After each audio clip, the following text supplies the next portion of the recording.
गुरु क्या जन्माते हैं? गुरु तुम्हें तुम्हारे स्वरूप की शक्ति जन्माते हैं। कैपिटल आई जब हम लिखते हैं इंग्लिश में और एक स्मॉल आई लिखते हैं। कैपिटल आई को किसी अल्फ़ाबेट का सहारा नहीं चाहिए, इट कैन स्टैंड अलोन। पर स्मॉल आई अकेले लिखो नहीं लिख सकते, उसको कुछ ना कुछ देना पड़ेगा। एस लगाओ, टी लगाओ, तब इस बनेगा, इट बनेगा। सहारा नहीं दोगे तो वो अपने आप में मीनिंगलेस हो जाएगा। ऐसे ही जीव भाव में इंसान अपने आप को बिना सहारे की यूज़लेस समझता है। पर संत महापुरुषों की वैल्यू क्यों बढ़ती है? क्योंकि उन्हें किसी का सहारा नहीं चाहिए। अष्टावक्र मुनि, सुखदेव मुनि, जिन्होंने कोई सांसारिक बंधन नहीं बनाया, वो बल्कि श्रेष्ठ पुरुष माने गए। संसार में इंसान सोचता है, मेरी माँ नहीं है, मेरा बाप नहीं है, मेरा भाई नहीं है, मेरा परिवार नहीं है, मैं अकेला हो गया। अच्छा हो गया, जिसका कोई नहीं है उसका भगवान है, वो स्वयं भगवान है। संसार में हैं बहुत सारे सहारे अनोखे, लेकिन सबके होते हुए भी क्या इंसान अकेला नहीं है? जब कोई परेशानी से गुजर रहा हो, कोई दिक्कत हो, उसके मन में कोई ख्याल अटका है, तो भी तो वो अकेला है। संसार में घर में सबके होते हुए भी इंसान कितनी बार अपने आप को अकेला फील करता है। किसी से बात हो जाए, कुछ हो जाए, झगड़ा हो जाए किसी से, रूम में आके रोने लगते हैं, मेरा ही कोई नहीं है, मैं ही अकेला हूँ। अकेलापन तो तब भी है। बाहर 4 लोग बैठे हैं साथ, तो क्या अकेलापन बट जाएगा? तब भी नहीं बटता। उल्टा अकेला फिर भी आनंद में है, क्योंकि कोई कारण ही नहीं है उसके पास। न विक्षेपता का कारण है, न अपमान का कारण है, न रोने का कारण है। 4 लोगों के बीच में रहोगे, कारण भी तो बनते रहते हैं सारा दिन। किसी ने माना, किसी ने नहीं माना, किसी ने सुनी, किसी ने नहीं सुनी, किसी ने क्रोध किया, किसी ने अपमान किया। बड़ी सारी सृष्टि में बरतना पड़ता है। अकेला तो कम से कम आनंद में है। राम तीरथ कह सकता है, हर वक्त खुशी है, हर वक्त हंसी है। पत्नी के जाने के बाद ही उन्होंने लिखा ये भजन कि हर वक्त अमीरी है बाबा, अमीरी माना संतुष्टि, हर हालत में संतुष्टि है। खा लिया तो ठीक, नहीं खाया तो ठीक, सैटिस्फैक्शन। सांसारिक अमीरी माना धन, और ज्ञानी की अमीरी किस चीज़ से है? उसकी अपनी संतुष्टि से है। जब वो हर हालत में संतुष्ट है, और संतुष्टि भी स्वयं से स्वयं में है। जब संतुष्ट है वो, तो बहुत खुश है। उसके पास बाहर से कोई प्राणी नहीं है, प्रकृति से वो खुश है, तो मौज में है, आनंद में है। दिन को सूरज की महफिल है, रात को तारों की बारात है बाबा। हर रोज़ होली है, हर रात दिवाली है। जिसको अपने मन को ट्यून करना आ गया, उसको न परिस्थितियों का आधार है, न प्राणियों का आधार है।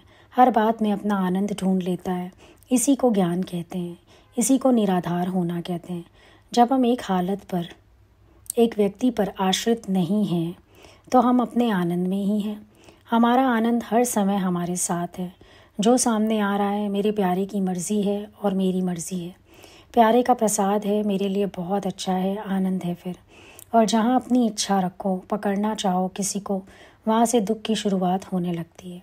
पकड़ में दुख है, हालतों में दुख नहीं है। मुक्त होने के लिए मुक्त करना पड़ेगा। जब तक हमने उसको पकड़ रखा है, हम छूट भी नहीं सकते। हमारा बंधन कहाँ है? हमारी पकड़ हमारा बंधन है। जिसको हमने पकड़ा हुआ है, वही हमारा बंधन बन गया। अगर हम नहीं पकड़े तो बंधन हमारा कोई बन ही नहीं सकता। इंसान की पकड़ इंसान को बांध रही है। पकड़ो चाहे जड़ को, चाहे चेतन को, चाहे अपनी इच्छा को, किसी ख्याल को पकड़ लो, वो बंधन बन जाएगा, आनंद में आने नहीं देगा।